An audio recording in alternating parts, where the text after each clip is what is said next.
नमस्कार, मैं हूं ब्रजेंद्र मिश्रा। आप देख रहे हैं न्यूज ट्रैप ऑनलाइन।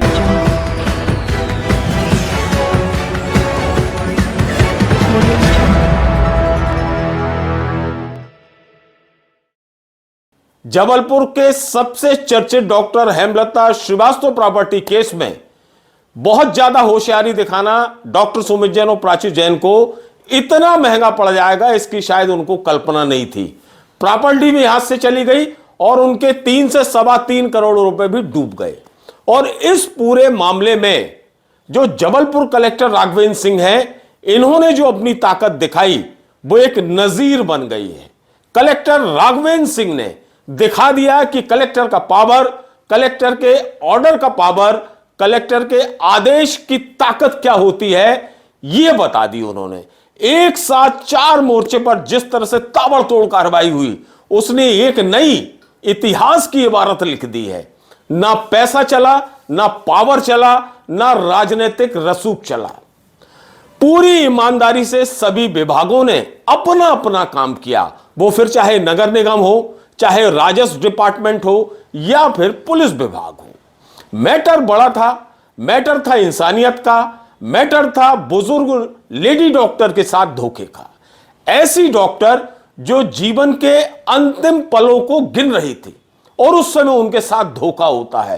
प्रॉपर्टी की लालच में मानवता, इंसानियत को तार तार कर दिया जाता है। दान पत्र कराने वालों को उनकी करोड़ों की संपत्ति नजर आती है और हड़पने के लिए दान का सहारा लिया जाता है, और फिर उसके बाद चुपके से जो खेल होता है प्रॉपर्टी को बेचने का। यानी डॉक्टर हेमलता श्रीवास्तव को पूरी तरह अंधेरे में रखकर इबारत दर्ज कर दी जाती है कि डॉक्टर सुमित जैन, प्राची जैन को उस प्रॉपर्टी को बेचने का भी अधिकार है। और यह सब होता है उनके जो सलाहकार हैं, जो दान पत्र बनाने वाले हैं, और तमाम जो सलाहकार हैं, उनकी सलाह पर जिस तरह से होशियारी दिखाते हैं डॉक्टर दंपत्ति, इन्हें अपनी ही होशियारी बहुत महंगी पड़ जाती है। ठीक इसी तरह जो वसीयत कराने वाले हैं गायत्री परिवार ट्रस्ट, उन्होंने भी बेशकीमती प्रॉपर्टी पर जिस तरह से ध्यान रखा और उस प्रॉपर्टी से जिस तरह का इन्हें लगाव था, उसके लिए भी उन्होंने कोई कसर नहीं छोड़ी उस प्रॉपर्टी को पाने में। लेकिन सब किए किराए पर पानी फिर गया। और इन दोनों के लिए इन्हें दानपत्र और वसीयत कराने वालों के लिए सबसे बेहतरीन और अच्छा साथ दिया सब रजिस्ट्रार किशोर बारापत्रे ने, जिन्होंने आंखें बंद करके पहले दानपत्र रजिस्टर कर दिया और उसके बाद बकायदा वसीयत भी रजिस्टर कर दी। कोई नियम शर्तों का उन्होंने ध्यान नहीं रखा, बस एक बहाना बना के रखा कि साहब हम तो सरकार का खजाना भर रहे हैं, हमें तो स्टाम्प ड्यूटी से मतलब है, फिर चाहे रजिस्ट्री किसी थाने की हो या किसी चौराहे की हो। क्या यह जायज है? क्या सब रजिस्ट्रार इसके लिए बैठते हैं कि आंख बंद करके वो कहीं की भी रजिस्ट्री कर देंगे क्योंकि स्टाम्प ड्यूटी, स्टाम्प शुल्क मिल रहा है? यदि ऐसा होने लगे तो फिर सब रजिस्ट्रार को बिठाने की क्या जरूरत? वहां किसी मुंशी, मुनीम, चौकीदार, चपरासी को बिठा दो, पैसों का लेन देन का काम तो वही कर लेगा, कौन सी बड़ी बात है? तो इस तरह के जो तर्क दिए जाते हैं विशेष तौर पर पंजीयन विभाग द्वारा, ये समझ से परे हैं। लेकिन ये सब रजिस्ट्रार से लेकर तमाम प्रॉपर्टी हड़पने वाले ये बात भूल गए थे कि जबलपुर के कलेक्टर राघवेंद्र सिंह हैं, जिन्होंने पूरे मामले की गंभीरता को समझा है, जो इनसे इंसानियत को समझते हैं, मानवता को समझते हैं। जैसे ही उनके संज्ञान में हमारे द्वारा यह मामला सामने लाया गया, उन्होंने तत्काल इस मामले के जांच के आदेश दिए और जांच कराई एसडीएम आधारताल पंकज मिश्रा से। साथ में 5 सदस्यीय टीम पूरी जांच में लगातार लगी रही।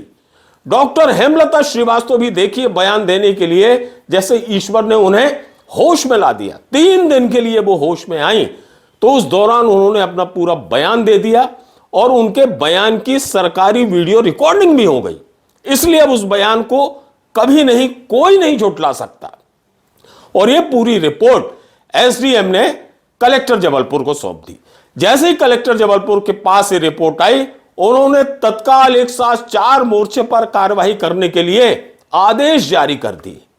नगर निगम आयुक्त को पत्र लिख दिया, जबलपुर एसपी को पत्र लिख दिया कार्रवाई करने के लिए, और एसडीएम कोर्ट को सुनवाई के लिए आदेशित कर दिया कि वृद्ध माता पिता भरण पोषण अधिनियम के तहत आप इसकी सुनवाई करें। और इस बीच ये 4 मोर्चे पर कार्रवाई के दौरान ही उन्होंने उस स्थान को, उस प्रॉपर्टी को सील कर दिया। और सील इसलिए कर दिया ताकि ये प्रॉपर्टी हड़पने वाले किसी तरह का कोई कानूनी दांव पेच ना खेल सके, इनकी किसी तरह से इलीगल एंट्री ना हो जाए, इसलिए पूरा प्रोमाइसेस सील कर दिया गया। यह भी कलेक्टर का बहुत बोल्ड डिसीजन था और समझदारी वाला डिसीजन था। और आफ्टर ऑल नगर निगम ने अपनी पूरी जांच की, पाया कि उसकी लीज की भूमि है जिसमें लीज शर्तों का उल्लंघन हुआ है। और फिर नगर निगम कमिश्नर राम प्रकाश अहिरवार ने तत्परता दिखाते हुए उस प्रॉपर्टी पर अपना कब्जा कर लिया, कब्जा वापस पा लिया। यानी वो जमीन, वो पूरी प्रॉपर्टी, वो 25,047 वर्ग फुट जमीन नगर निगम की पुनः हो गई। उधर मदन महल पुलिस ने एफआईआर दर्ज कर दी। धोखाधड़ी, छल कपट, कूट रचित दस्तावेज, इन धाराओं, बीएनएस की धाराओं के तहत यह मामला कायम हो गया है। और अब सिर्फ बाकी है तो गिरफ्तारी डॉक्टर सुमित जैन और प्राची जैन की। एसडीएम कोर्ट बाकायदा सुनवाई कर रहा है। 27 फरवरी को इसकी पेशी है और हो सकता है उसी दिन आर पार का फैसला हो जाए। कुल मिलाकर कलेक्टर जबलपुर के इस आदेश ने अपनी यह ताकत दिखा दी कि कलेक्टर कलेक्टर होता है, जिला दंडाधिकारी ऐसे ही नहीं कहा जा सकता। और कलेक्टर जबलपुर का यह आदेश, यह पूरी कार्यवाही जबलपुर ही नहीं, जबलपुर के आसपास के जितने जिले हैं उनके भूमाफियाओं के लिए बहुत बड़ा संदेश है कि किसी की भी प्रॉपर्टी हड़पना या छल कपट से, कूट रचित दस्तावेजों से धोखा देना, प्रॉपर्टी हड़पना, रजिस्ट्री कराना, कब्जा करना, यह बिल्कुल उचित नहीं है। और जो ऐसा करेगा उसे भुगतान भुगतना पड़ेगा, जिस तरह डॉक्टर सुमित जैन, प्राची जैन को भुगतना पड़ा है कि प्रॉपर्टी भी नहीं मिली और 3 से 3.25 करोड़ रुपए उनके डूब गए। 2.5 करोड़ तो जो हेमलता श्रीवास्तव की बहन है शांति तिवारी, उनके पतिदेव, वो लेकर छू हो गए। और करीब 65 से 70 लाख रुपए स्टाम्प ड्यूटी लगी थी, ये पैसा तो गया पानी में। तो ये बहुत साफ संदेश गया है कि फ्रॉड करने वाले बहुत सतर्क रहें, फ्रॉड करने की कोशिश ना करें। और यदि जिसने फ्रॉड किया तो उसके खिलाफ इसी तरह का एक्शन होगा, प्रॉपर्टी भी छीनेगी और उनके खिलाफ दंडात्मक कार्यवाही भी होगी। वास्तव में ये जो पूरा घटनाक्रम है, ये जबलपुर के इतिहास के लिए मिसाल और नजीर से कम नहीं है।